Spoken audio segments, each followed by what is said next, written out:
And Salam Malaysia Madani, you're watching Malaysia Tonight with me, I'm Jessica Lee. In our top stories, Madani Aidilfitri Open House proves togetherness still exists. Malaysia in position to be the largest investment hub in Southeast Asia.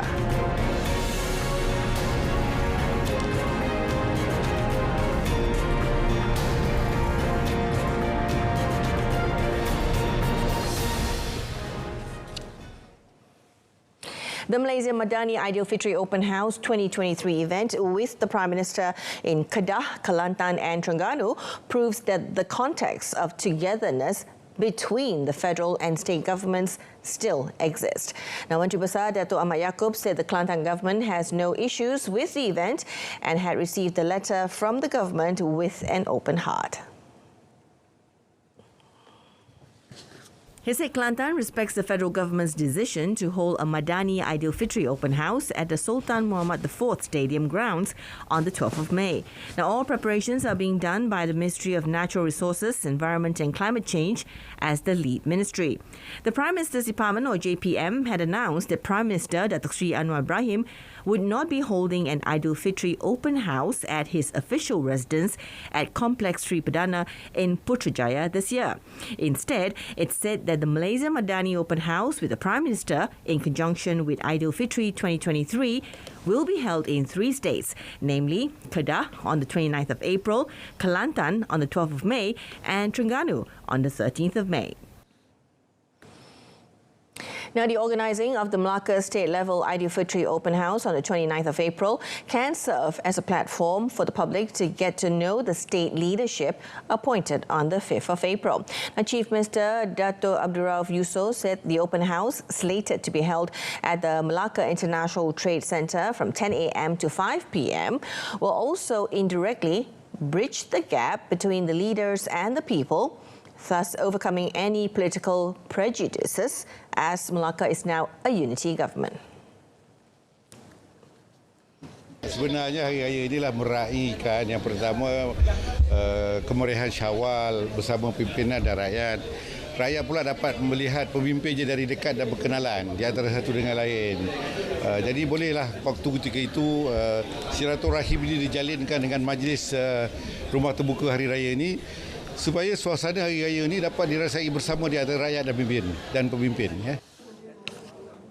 Elaborating further on the matter, the Chief Minister expressed hope that the public will not miss the opportunity to enjoy the free parking initiative, which started yesterday until the 28th of April.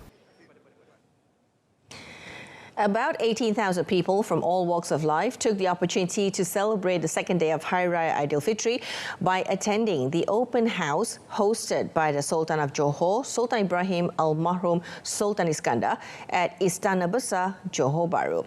Now, visitors were making a beeline up to the front gate as early as 7 a.m. before they were allowed to go in at 9 a.m. At 10 a.m, Sultan Ibrahim, who was clad in a blue shirt, arrived at the palace and spent over an hour exchanging greetings with his subjects. The Johor ruler was accompanied by Menteri Besar Datuk On Hafiz Ghazi, State Secretary Tan Sri Dr. Azmi Rohani and State Police Chief Datuk Kamaruzzaman Mamat.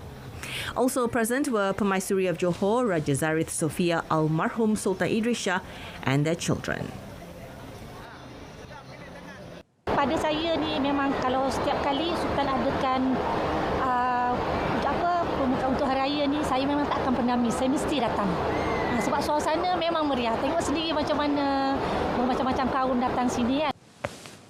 Tak pernah rasa. This is the first time you all come as a family, everybody. Johor, saya Johorian. So really I enjoy the food, the environment, all very nice. Foreign tourists also took the opportunity to attend the open house. I would like to deliver a very special thanks to the Sultan of Johor and his honored wife that they are accepting us here. And I'm very pleased to see all these crowds and all the spirit of community. Yes, this is my first time in Johor. I think it's really nice, like especially a lot of good food and good spirit. Like nice to come together with my friends and meet new people as well. This is the Johor rulers' first Hari Raya gathering since the COVID-19 pandemic, after the last time it was held in 2019 at Istana Pasir Pelangi. Now, Malaysia is in a position to become the largest investment hub in Southeast Asia thanks to its market competitiveness and political stability. Now, besides China, South Asia countries have also shown an interest to invest in Malaysia through their participation in the Global Indian Festival held in Mid-Valley, Kuala Lumpur. The Global Indian Festival became a platform for nearly 300 businesses, especially from South Asia, to introduce their various unique products such as traditional garments and jewelleries. They admit Malaysia remain as their main investment destination due to government's openness to foreign investments and its investor-friendly policy. Trust me, the graph has been like this. Not like this, not like this, not like this. It's just been amazing. I've seen the development, I've seen the positivity of government to provide is immense and is very clear. I really appreciate their stand and I look forward to reaping the maximum benefits by doing business here. I go visit so many countries, but Malaysia got a good potential. Our clientage is good. Yeah, the ease of doing business is very nice here, and the country being politically stable now, we're very happy that people are encouraging us and giving us more and more opportunities. The 18th edition of the Global Indian Festival this year has received 20 million ringgit worth of investments, with the revenue reaching 5 million ringgit. The three-day festival that will end tomorrow has so far received more than 50,000 visitors. Now, after 6 hours of hiding in an oil palm plantation, 57 mat rempits finally surrendered themselves to the police for fear of missing out on Aidilfitri celebration.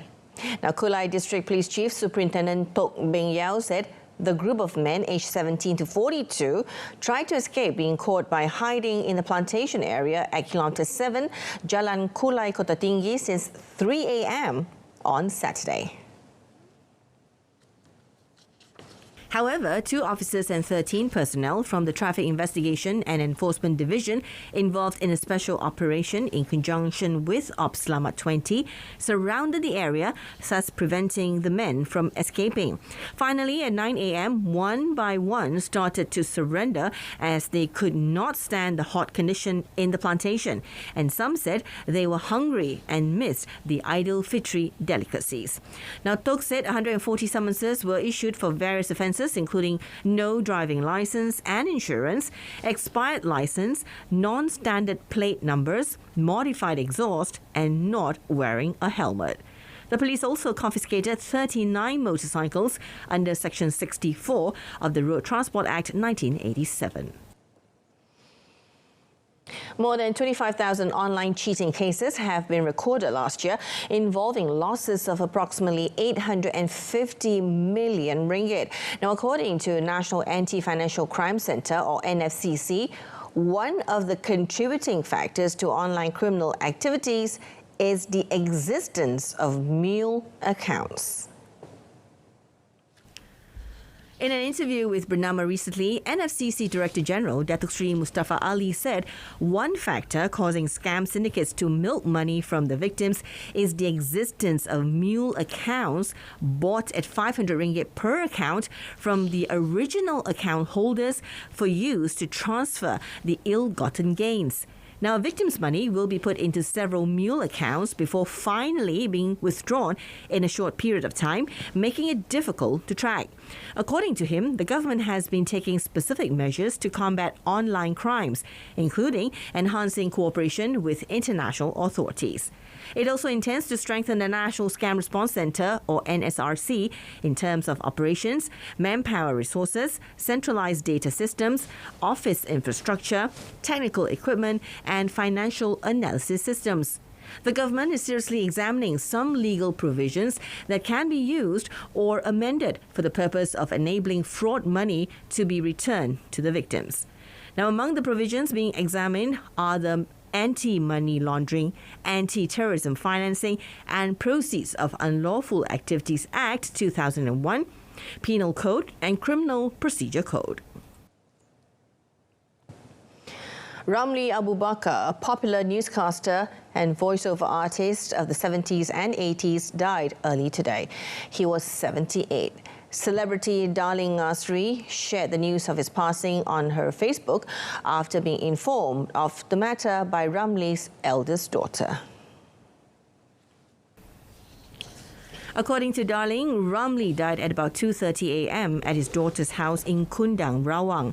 The funeral prayers was held at Nurul Yakin Mosque in Kampung Permata Kundang after Zohor prayers. However, the cause of death was not disclosed. Dubbed the man with a golden voice, Ramli worked as a news anchor for RTM in the early 1970s. He was also known for his role as an MC and voiceover for radio and television advertisements, including the then Dunhill commercial for tobacco products. Ramli played the role of a news anchor when he co-starred with the late Tan Sri P. Ramli in the film Gagak Hitam, and also starred in the 1977 film Menanti Hari Esok, which the late Tan Sri Jins Shamsuddin directed and acted in.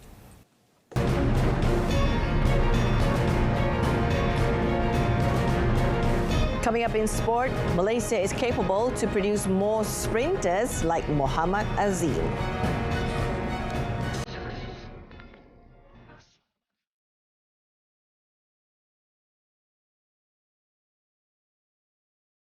Salam sejahtera dan salam Malaysia Madani. Saya Hannah Yeoh, Menteri Belia dan Sukan bersama seluruh warga Kementerian Belia dan Sukan mengucapkan Selamat Hari Raya Aidilfitri kepada semua rakyat Malaysia yang meraihkannya. Sambutlah Hari Raya ini dengan penuh kegembiraan sambil kunjung-mengunjung serta bermaafan bagi mengeratkan lagi perpaduan antara kita. Dengan harapan kita semua akan menikmati suasana harmoni dan sejahtera bersama. Selamat Hari Raya Aidilfitri, maaf zahir dan batin. Bahagiakan keluarga, bersyukur seadanya.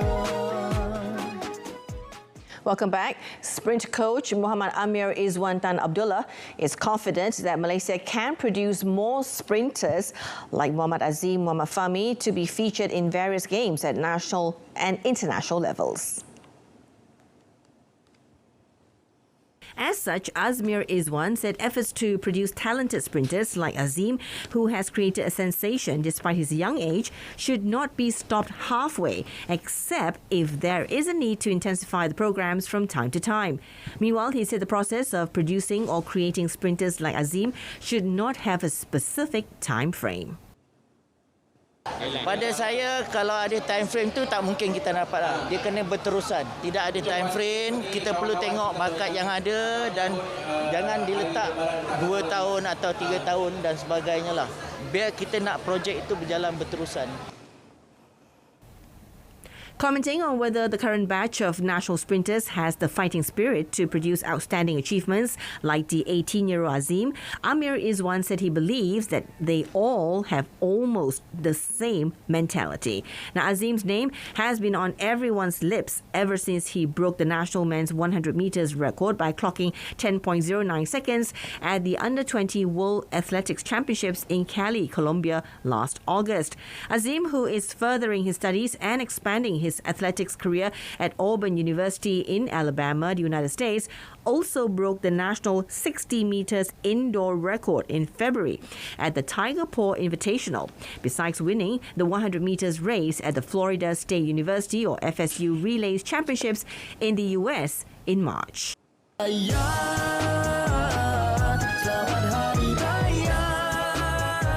Assalamualaikum dan salam Malaysia Madani. Syawal yang mulia bakal menjelang tiba. Selepas sebulan kita berpuasa, menahan diri dari lapar dan dahaga, kini kita raikan hari kemenangan ini dengan merapatkan silaturahim sesama kita. Saling kunjung mengunjungi dan maaf bermaafan di samping mengekalkan semangat perpaduan sesama kita. Pesanan saya, berhati-hati di jalan raya ketika memandu pulang ke kampung halaman masing-masing. Rancanglah perjalanan dengan baik dan sentiasa pastikan keselamatan diri dan keluarga. Ingatlah, orang tersayang yang menanti kepulangan kita. Saya serta seluruh warga Kementerian Komunikasi dan Digital dan agensi di bawahnya mengucapkan Selamat Hari Raya Aidilfitri, maaf zahir dan batin.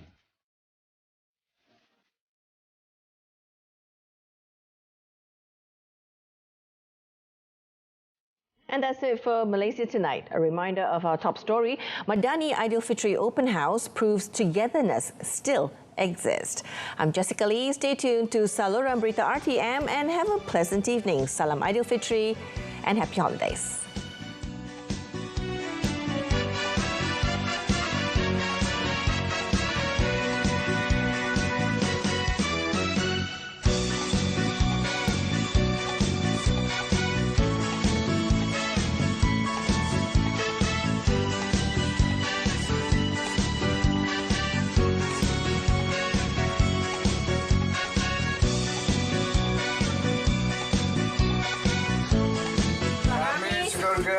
Mengucapkan Selamat Hari Raya Aidilfitri, maaf zahir dan batin.